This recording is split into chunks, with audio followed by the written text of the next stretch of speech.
Oh, baby, are you ready? This one taken into extras to be decided. Orion Kerkering to Andy Pajes. Tries to get it, but kind of stumbles. Stumbles with his throw. Bases loaded. Bringing a runner home. Just an absolute mishap on his end. As the Dodgers punched their ticket to the NLCS just by a blunder by the pitcher. Tough go as the Phillies weren't letting up on the Dodgers. Kerkering just coming into the game there during, if I'm not mistaken, it was during Pajes' at-bat after a bases-loaded situation, a chance to play hero instead. The Phillies headed home, the Dodgers moving on. It took 11 innings, but in walk-off fashion, LA getting the win. 2-1 is your final.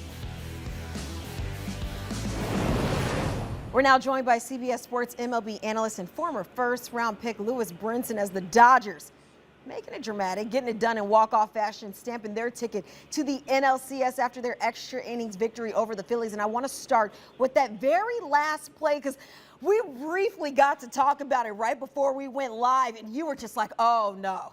Oh, man. Just what happened there for Orion Kerkering with a chance just to extend this game? A straight panic. I imagine myself in center field. I forget who was in center field. I think I'm not sure who was. I'm just flabbergasted right now.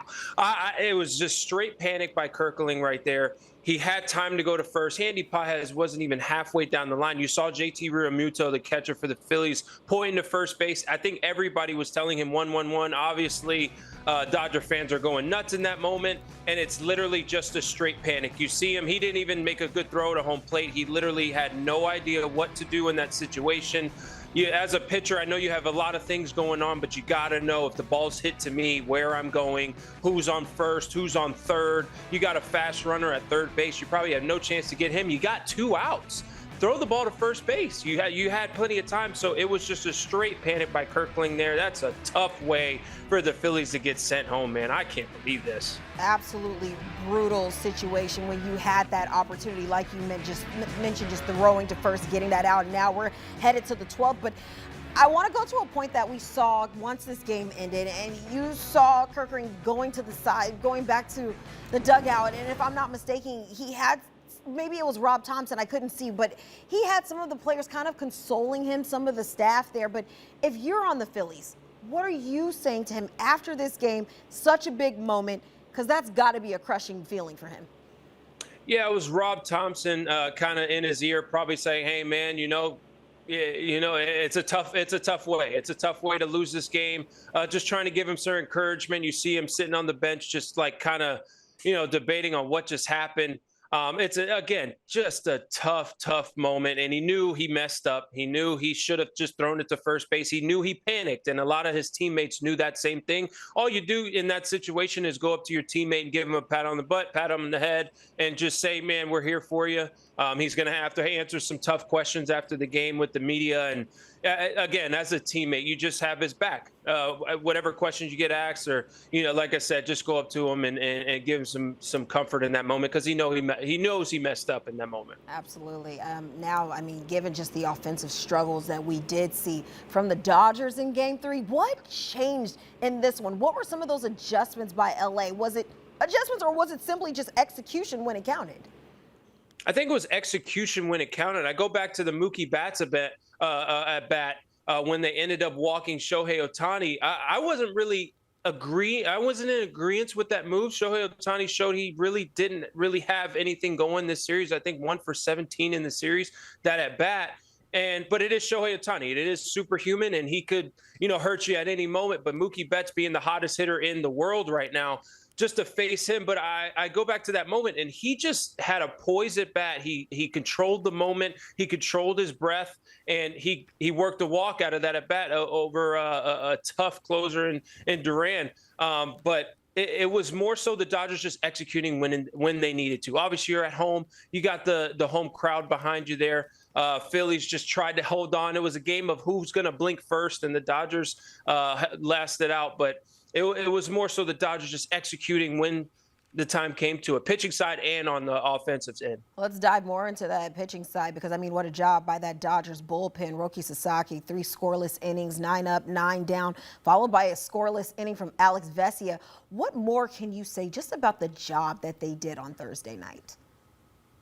Yeah, absolutely. Dodgers bullpen hasn't really had the best postseason. Right. 7.04 ERA in the postseason so far, worst in the postseason. But I mean, they stepped up again when they needed to step up. When it was time to buckle down and hold the Phillies lineup, again, a tough lineup after last night, that offensive clinic that they put on, coming back and being able to shut down the Phillies for as long as they did to give their team a chance. And all that lineup needs is an inch. You know what I'm saying? So it showed a lot of grit. It showed a lot of faith in Doc Roberts there for a lot of guys that haven't been getting the job done. It showed a lot of faith in his guys to get the job done when it called for. So kudos to the Dodgers bullpen there. And then meanwhile, I mean, Phillies, they've made the playoffs in 4 straight seasons, but haven't reached the World Series since 2022. Just how do you describe the season that was for Philly?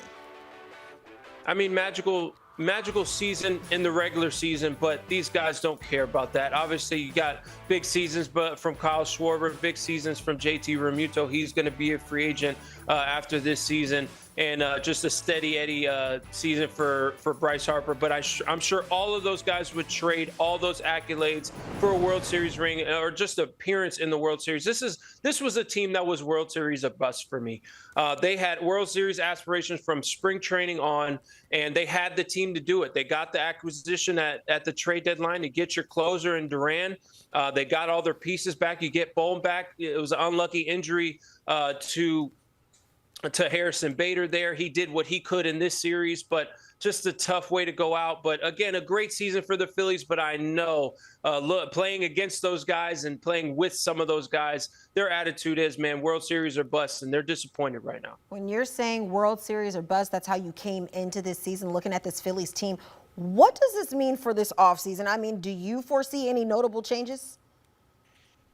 I mean, you lose JT Realmuto, right? You're losing a couple guys to free agency. You're losing. You see right there on your screen. You're losing Ranger Suarez. You're losing Jose Alvarado, JT, Max Kepler, Harrison Bader, Kyle Schwarber, your 56 home run man. So guys are going to have to step up, even if the Phillies do sign back Kyle Schwarber or JT, key pieces to their team. But you're just going to need guys to step up. The younger guys that are coming up through the organization. Does Rob Thompson still have a job? I think he's still good. You got the coaching staff that is kind of the mold of that team. But again, this season, I said it from the beginning of the postseason. This was the Phillies' year to get it done. Again, you got all those guys leaving. So this was the series, or this was the season to finally overtake the Dodgers, and they just couldn't get it done. It's gonna be a weird offseason. We'll see what transpires, but man, I'm disappointed. I can't lie, man. That was an ugly way to go out by the Phillies. Yeah, I feel like they had that direct, streamlined path to the World Series. Meanwhile, Dodgers cutting it short and probably catching a big break because I feel like despite their success in games 1 and 2, I don't think they wanted to go back to Philly to play this team. But now Dodgers, now favorites to win the World Series. What would it mean for this franchise to go back-to-back and win that title? I mean everything, right? You love winning a championship, but going back to back with a better team, in my opinion, the Dodgers have a better team than they did last year. So again, the Phillies were my favorite to take it all this year, but now that they're out, the Dodgers, man, I just don't see anybody really messing with the Dodgers going down the stretch, man. These guys have everything you need, everything in the bowl of their bag of tricks that you need to get a repeat done, man. The offense, the pitching, only question mark is the bullpen, but they did step up in this series. But they have the bench, they got the base running, they got the defense. The defense in this game, by the way, was unbelievable on both sides. But the Dodgers, man, my favorite now to win the World Series. But I just don't see anybody stopping them, man. They're too strong in all aspects of their team right now. And you even said a better team than what they had last year. You said the bench, the base running, and the defense, and we got to see that on display. And now The NLCS is up next. As always, Lewis, we appreciate you stopping by with that insight. Thank you so much. Well, taking a look at walk-offs to clinch a postseason series in LA history, Dodgers now notching their first one since 2021. If you recall that series against the Cardinals in the NLDS, now they're moving on to the championship series.